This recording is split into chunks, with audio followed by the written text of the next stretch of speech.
नमस्कार दोस्तों, मैं विवेक चौधरी हार्दिक स्वागत करता हूं अपने चैनल एसएससी का तूफान में। आज हिंदी व्याकरण में आपकी क्लास संधि विच्छेद का भाग 2 शुरू हुई है। तो कल की क्लास में आपने संधि विच्छेद के बारे में पढ़ा था और संधि के कितने भेद होते हैं? 3 भेद होते हैं। स्वर संधि जो कंप्लीट हो चुकी है उसके खुद के स्वतः ही अपने 5 भेद थे। कौन कौन से थे? एक दीर्घ स्वर संधि, उसके बाद गुण स्वर संधि, और उसके बाद वृद्धि स्वर संधि, फिर था यण स्वर संधि और अयादी स्वर संधि। तो उसके 5 के 5 जो प्रकार थे वो हमने कल करा दिए थे। तो स्वर संधि इस प्रकार से पूरी हो चुकी थी। आज जो चलेगी आपकी व्यंजन संधि की शुरुआत है, ठीक है। तो व्यंजन संधि की क्या परिभाषा होती है?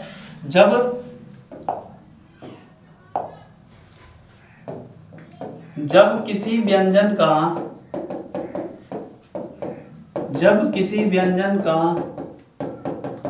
किसी स्वर या व्यंजन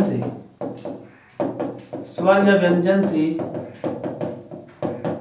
मेल होता है तो वह व्यंजन संधि कहलाती है। ठीक है। तो जब या तो उसमें क्या होगा, एक व्यंजन होगा प्लस एक तरफ स्वर भी हो सकता है और व्यंजन हो सकता है। ठीक है, मतलब इनमें से ना एक तो व्यंजन कंपलसरी होगा ही, लेकिन दूसरी साइड क्या होगा, स्वर भी हो सकता है, व्यंजन भी हो सकता है।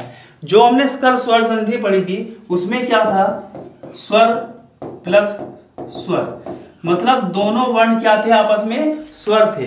लेकिन व्यंजन संधि में क्या होता है, एक वर्ण 100% क्या आता है, व्यंजन आता है। ठीक है, और दूसरी साइड में क्या आ सकता है, स्वर भी आ सकता है, कोई व्यंजन भी आ सकता है। तो किसी व्यंजन का जब किसी स्वर या व्यंजन के साथ मेल होता है तो इस प्रकार बनी संधि व्यंजन संधि कहलाती है। चलिए एक दो इसका एग्जाम्पल बताते हैं। जैसे कि ये है इसका एग्जाम्पल, दिग्गज, एक है वागीश।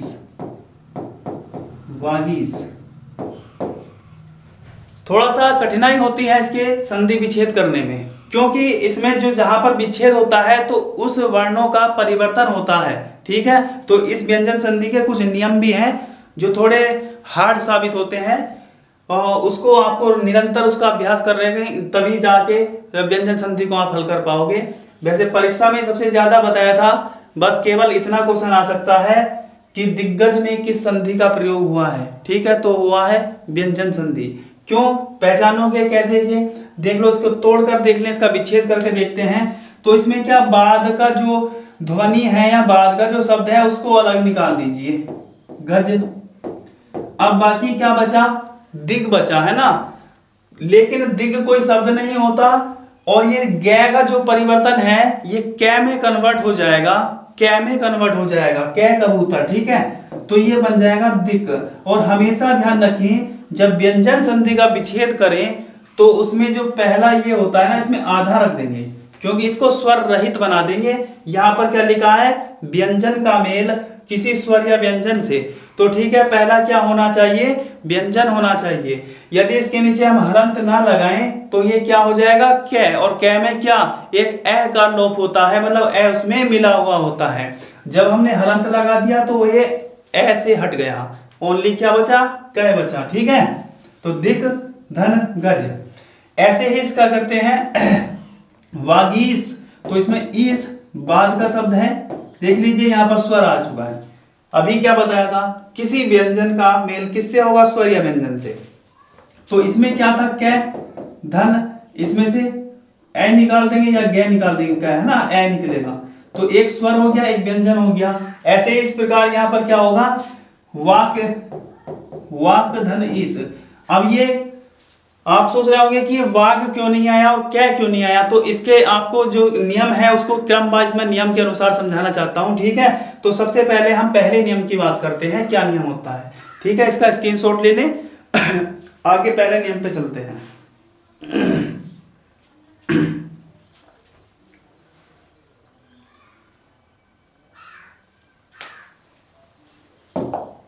तो पहला नियम,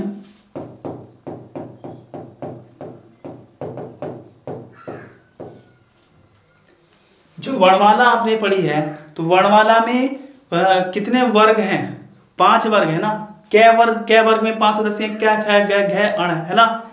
इसी तरीके फिर च वर्ग आता है, च छ ज झ अंग। फिर ट वर्ग आता है, त वर्ग आता है ना, फ वर्ग, प वर्ग आता है, ओष्ठीय।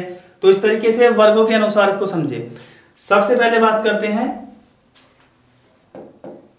कै, चय,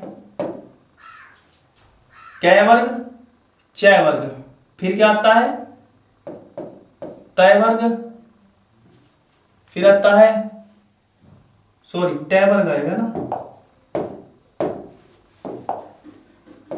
टय वर्ग, तय वर्ग, और क्या नाम एक बचा है पय वर्ग।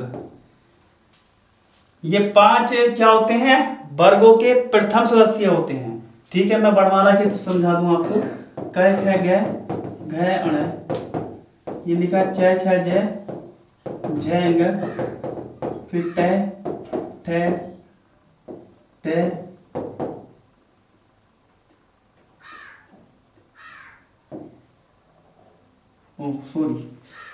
क्या हो रहा है, इसको करते हैं।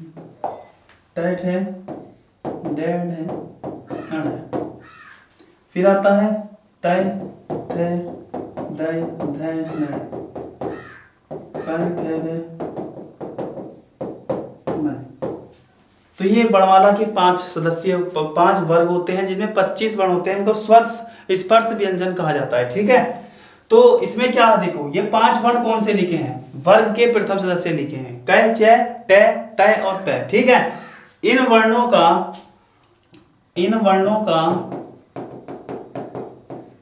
ये क्या है? वर्ग के प्रथम सदस्य हैं, वर्ग के प्रथम सदस्य। इन वर्णों का वर्ग के तृतीय सदस्य में परिवर्तन हो जाता है, तृतीय सदस्य में परिवर्तन हो जाता है, परिवर्तन हो जाता है। वो कैसे होता है? मैंने अभी आपको एग्जाम्पल क्या समझाया था, वागीश। इसको जब विच्छेद किया था, क्या था वो? बाक धन ईस था। ठीक है, बाक धन ईस। तो 2 वर्णों का मेल होता है संधि। इसमें क्या बोला है? कै। देख लीजिए इसमें क्या चीज था, कै था, है ना। और कै का मेल, जब कै था, जब इसको हमने संधि की इन दोनों वर्णों की, तो कै में कन्वर्ट हो गया, कै गै में कन्वर्ट हो गया। मतलब प्रथम जो सदस्य है वो तीसरे सदस्य में जाके कन्वर्ट हो गया। लेकिन आपके सामने परीक्षा में किस तरह का क्वेश्चन आता है? वागीश क्वेश्चन लिखा हुआ आएगा, इसका विच्छेद कीजिए। ठीक है, ये आता है। तो आप किस तरीके से याद करोगे कि कै, च, ट, त, प का किस में परिवर्तन होता है? इन वर्णों के वर्ग के तीसरे सदस्य में होगा। मतलब कै किस में कन्वर्ट हुआ था? गै में। ठीक है, तो आप इसको उल्टा याद करेंगे कि अगर जहां विच्छेद हो रहा हो वहां पर गै है, तो जब हम विच्छेद करेंगे ना, उसमें क्या लिखेंगे? हम कै लिखेंगे। ठीक है, ध्यान रखना। उसके बाद च में च वर्ग का तीसरा सदस्य क्या होता है? देखिए जय। ठीक है, ये हो गया जय। उसके बाद ट किस में कन्वर्ट होगा? ड़ में। ठीक है, और तय किस में होगा? द में। पै किस में होगा? व में। तो आपको ये याद रखना है कि व्यंजन संधि में जहां पर विच्छेद हो रहा हो, ठीक है, वहां पर यदि वर्ग के तीसरे सदस्य मौजूद हैं तो उसको वर्ग के प्रथम सदस्य में चेंज कर दें जब उसको हम जोड़ रहे हो। ठीक है, जैसे कि एग्जाम्पल बताया वागीश, तो वागीश में विच्छेद कहां पर हो रहा है? वाग पर हो रहा है, क्योंकि इसमें से ईस शब्द हट रहा है ना। तो इसमें क्या वर्ग का तीसरा सदस्य मौजूद है, तो जब हम करेंगे तो प्रथम सदस्य में इसको बदल देंगे, मतलब वाक धन ईस हो जाएगा। ठीक है, एक एग्जाम्पल आपको और लिखता हूं। जैसे है सदधर्म, जैसे है सदधर्म, और जब विच्छेद करेंगे तो इसमें से क्या दूसरा शब्द पहले निकाल लेंगे, धर्म शब्द हो गया। अब बचा क्या? सद बचा। ठीक है, लेकिन सद में क्या दै जो है ना वो वर्ग का तीसरा सदस्य है। ठीक है, वर्ग का तीसरा सदस्य है, तो उसको हम वर्ग के पहले सदस्य में कन्वर्ट कर देंगे। ठीक है, तो हो जाएगा सत, और हलंत लगाना ना भूलें क्योंकि इसमें ए का लोप हो जाता है, अगर ए मिल जाता है इसमें अगर हलंत ना लगाए। ठीक है, फिर वो स्वर बन जाएगा। इसके बाद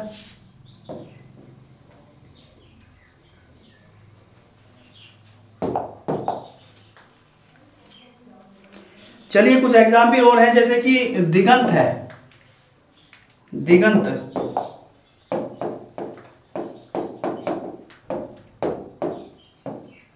वागजाल है, वागजाल है, और है जैसे षड दर्शन हुआ, षड दर्शन, तीसरा एग्जाम्पल। जरा इसका विच्छेद करते हैं, देखते हैं क्या आता है। बाद का शब्द क्या है, दिगंत में अंत है, इसमें है ना अंत, तो बाकी क्या बचा, दिग बचा, और दिग में क्या है, तीसरा सदस्य मौजूद है वर्ग का, तो हम पहला लिख देंगे, गय का पहला वर्ग क्या होता है, कै होता है, ठीक है, दिग धन अंत। दूसरा लिखेंगे जाल, एक शब्द हो गया दूसरा वाला, प्लस या धन बोलते हैं इसको हिंदी में, है ना। वाक को क्या लिखेंगे, वाक लिखेंगे, ठीक है, वाक। ऐसे ही तीसरा हो जाएगा, इसमें क्या शब्द है बाद का, दर्शन। बाकी जो फर्स्ट जो बचा है वो क्या है, सड है ना, तो रै किसका होता है, टै का होता है, सट, सट धन दर्शन, ठीक है। समझ में आ गया होगा पहला नियम आपको। वर्ग के यदि तीसरा सदस्य आपको मौजूद मिलता है जहां पर विच्छेद हो, तो उसको वर्ग के पहले सदस्य में कन्वर्ट कर लें, ठीक है। दो एग्जाम्पल और दे रहा हूं आपको, ये करना है। जैसे दिग्विजय, एक हुआ अजंत, इसका विग्रह कीजिए दिग्विजय का,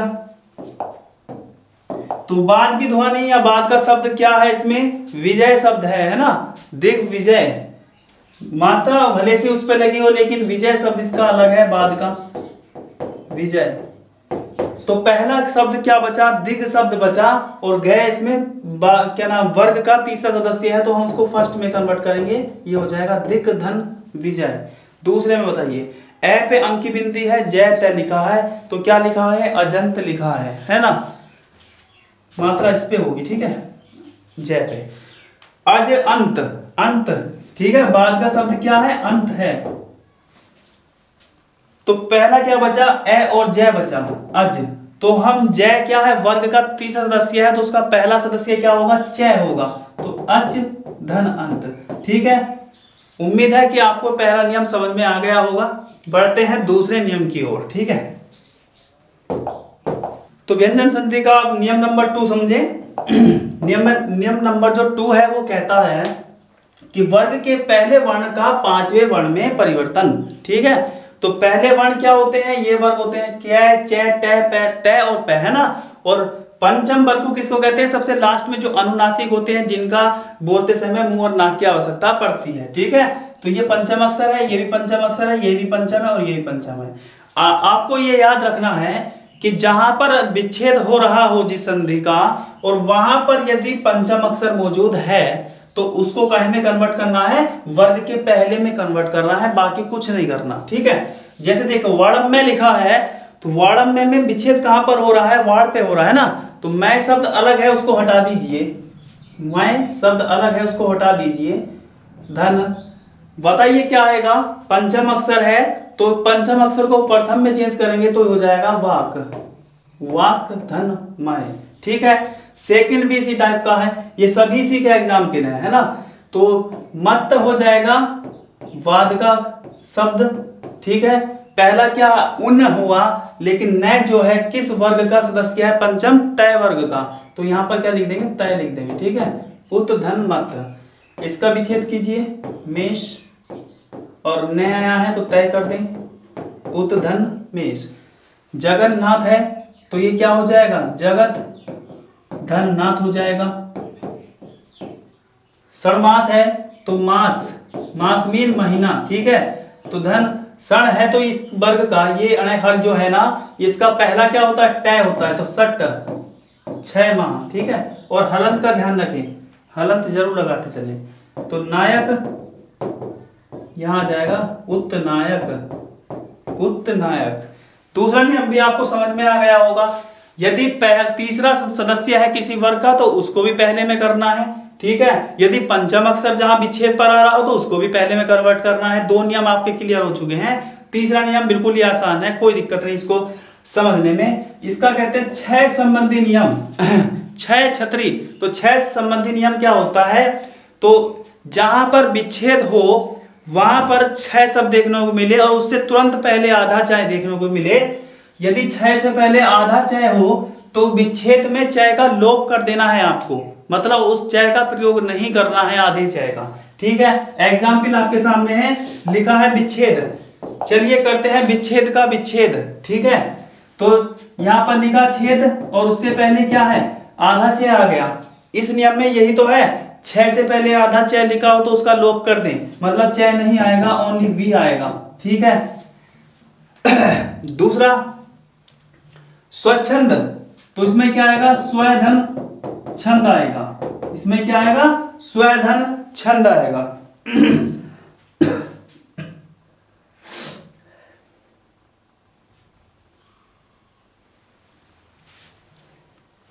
तीसरा क्या है, वृक्ष छाया, तो इसका क्या आएगा, छाया धन वृक्ष आ जाएगा।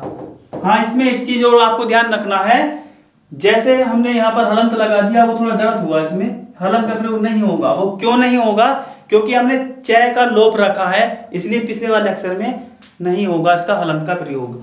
वृक्ष छाया, अनुच्छेद में अनुधन छेद, परिच्छेद में परिधन छेद। तो 3 नियम आपके क्लियर हुए, कोई प्रॉब्लम नहीं होगी इनको, ठीक है। स्क्रीनशॉट ले लीजिए इसका। चलिए नियम नंबर 4 करते हैं अब। देखिए नियम नंबर 4 क्या है, तय संबंधी नियम इसको कहते हैं। तो तय संबंधी नियम में क्या होता है, द्वितत्व व्यंजन क्या होता है, द्वितत्व व्यंजन, जैसे कि कोई वर्ण लिखा है पूरा, जैसे ले मान लिया ना, उससे पहले यदि आधा ले आ जाए, तो 1-2 एग्जाम्पल आपको बताता हूं। ये लिखा बच्चा, ठीक है, और एक लिखा है अच्छा,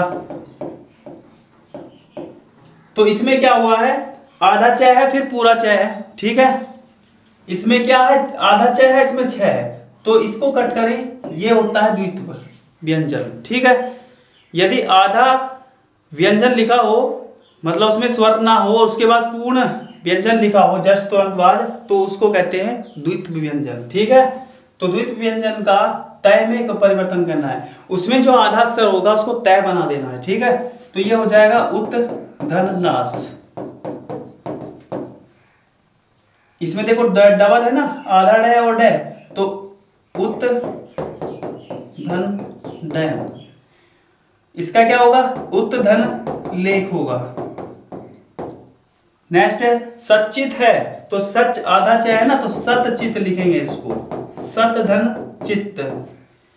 तल्लीन, तो तत् धन लीन, चाहे वो कोई सा भी वर्ण हो, लय हो, चय हो, छय हो, यदि द्वित्व में लिखा हो आधा फिर पूरा है ना, तो उसमें से जो आधा होता है उसको तय में कन्वर्ट कर देंगे, ठीक है। ये उसका चौथा नियम होता है।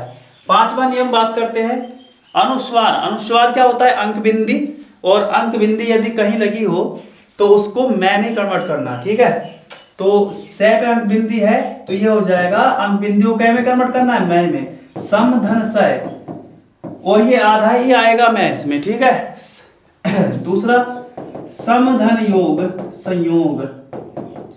तीसरा है संदक्षक, ये संदक्षक होगा है ना, संदक्षक, तो ये आ जाएगा समधन रक्षक, तो समधन लग्न संस्मरण, समधन स्मरण, और लास्ट है संरक्षक। ये हो चुका है ऊपर है ना, ठीक है। तो ये 2 नियम और हैं आपके, चौथा और 5वां, ये भी आपको समझ में आया होगा। स्क्रीनशॉट ले लीजिए, ठीक है, क्योंकि व्यंजन संधि काफी बड़ी होती है, कई नियम होते हैं इसमें, लगभग 7 नियम है, अभी 2 नियम और हैं, ठीक है। चलिए अगले नियम पर, चलिए छठा नियम पढ़ते हैं। छठा नियम क्या है, छठा नियम को समझे।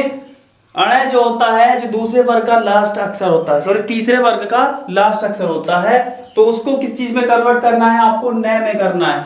ये जो आपको हेडिंग वाइज में आपको लिखवा रहा हूँ, ये आपकी सरलता के लिखवा रहा हूँ, क्यों, लेकिन क्या होता है, न का ण में परिवर्तन होता है, लेकिन हम क्या समझ रहे हैं, विच्छेद करते समय किस चीज में कन्वर्ट करेंगे हम उसको, इसको लिखवा रहे हैं, ठीक है।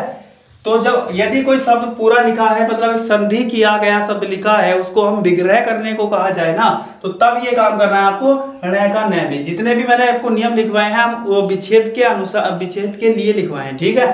तो परिमाण में क्या करना है, ण को न में कन्वर्ट करना है, तो दो शब्द बनेंगे परिधन, परिधनमान, परिधनमान, ठीक है। दूसरा है कृष्ण, तो कृष्ण का जब विच्छेद किएंगे तो ये हो जाएगा क्रय, आधा से है ये, और धन और न, ठीक है, कृष्ण। दूसरा होगा सौस धन अन्न, क्योंकि यहां पर पूरा था ना इसलिए ए उधर पहुंच जाएगा, शोषण। विष्णु में देखो आधा है तो ए नहीं लगेगा उधर, तो ये आएगा विष धन नु, अनु नहीं आएगा, विष धन नु आएगा। फिर यहां पर पूरा है देखें,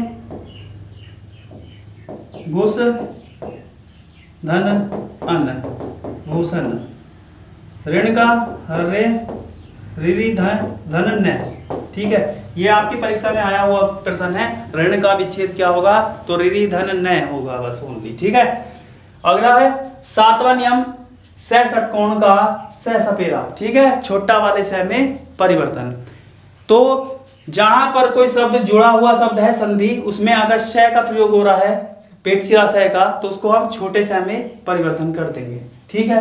अभिषेक का विच्छेद क्या होगा, अभिधन सेक, छोटा से आ जाएगा। सुसुप्ति का क्या होगा, सुधन सुप्ति। तीसरा अनुषंगी का क्या होगा, अनुधन संगी। सुषमा का क्या होगा, सुधन समा, ठीक है, सुषमा।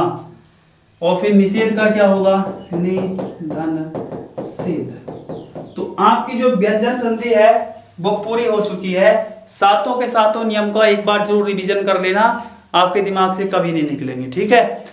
हाँ, इसके लिए थोड़ी लॉजिकल ट्रिक इतनी खास नहीं है, बस इसको नियम वाइज अगर याद करेंगे तो प्रैक्टिस में बने रहेंगे तो आप अच्छा ही है, क्योंकि इसका इतना ज्यादा इंपॉर्टेंट क्वेश्चन क्या आता है, ज्यादा से ज्यादा विच्छेद करने को आता है, पहचानने को कभी कभी देखने को मिलता है, ठीक है। क्या स्वर संधि के ज्यादा क्वेश्चन आते हैं। तो तीसरी संधि आपकी बची है विसर्ग संधि, वो आपको हम नेक्स्ट क्लास में पढ़ा देंगे। और संधि की वीडियो अगर आपको पसंद आ रही है तो सबसे ज्यादा इसको शेयर करें, क्योंकि जो भी अभ्यर्थी इसका लाभ लेना चाहते हैं उनको वीडियो सही समय पर पहुंच सके, ठीक है। धन्यवाद।